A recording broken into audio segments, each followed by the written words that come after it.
There is a lot of knowledge about mobility, for example, and traffic planning.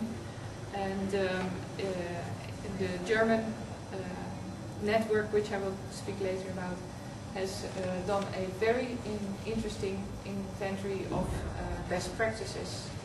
So projects with a gender angle or gender initiatives that have been realized and can be compared now. There is of course investigation, but this is rather more again associated with the humanities faculties into politics and so on. But an interesting approach to politics and planning policy, which is also being put into practice, comes from Spain, where they have clearly formulated strategies about taking into the law, taking the paragraphs for gender equality.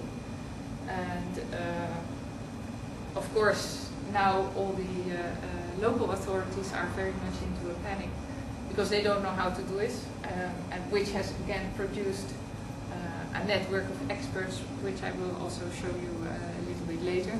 But it shows also that legal strategies can be quite effective.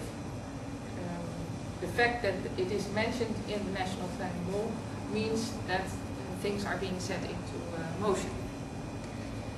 I myself am trying to incorporate the gender-aware approach into my PhD research, and I want to combine it with knowledge about participation, new forms of citizenship, a gendered approach to that, and particularly addressing the layer of use in the network cities theories. Out of all this European research, we have formed a network. The purpose of the network is, of course, in the first place to exchange everything that we know.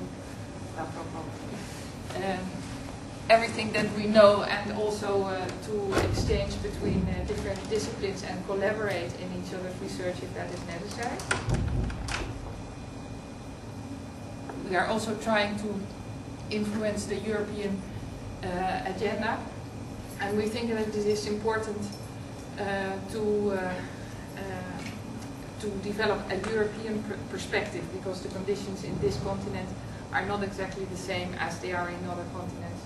And a lot of theorizing comes from the United States, for example, so it is also important to develop a European perspective, making use of these insights, but also adapting them to the local circumstances.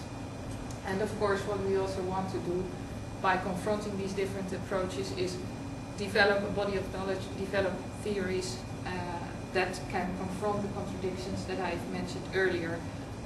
Is something really enhancing emancipation. We need to develop a lot more understanding about this.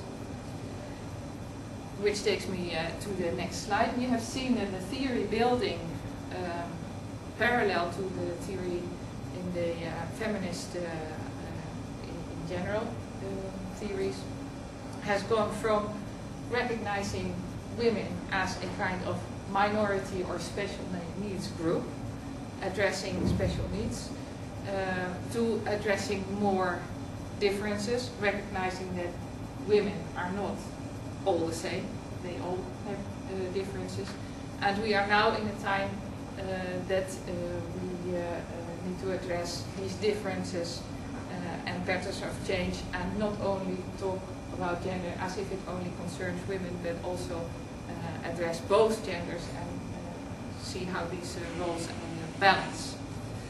We need to ask, like I said before, if we talk about diversity in this sense, are we losing a gender perspective, and are we losing then vital elements for the emancipation, like the everyday and the attention for daily routines? Is that something that will the urbanism of proximity, is that something that will allow both genders to emancipate, or is it something that in the long run will have a very role-confirming kind of effect, as it has had sometimes in Dutch cities? We can also see that a lot of the gender projects and gender theories have concerned rather more small-scale, low-scale initiatives, neighborhoods, squares, housing projects, and so on. And there are a lot of questions to be raised also. What is the potential of gender theory for the regional development level and for the interrogation of planning systems? And the Madrid investigation, for example, gives already some indications of the potential for it. In the reverse, we can also ask ourselves how different planning cultures have produced the different focuses of the research projects. Why is there in one country more attention for the political aspects, and in another country more attention for the demographical aspects? Why is one country more occupied with housing and others more with mobility?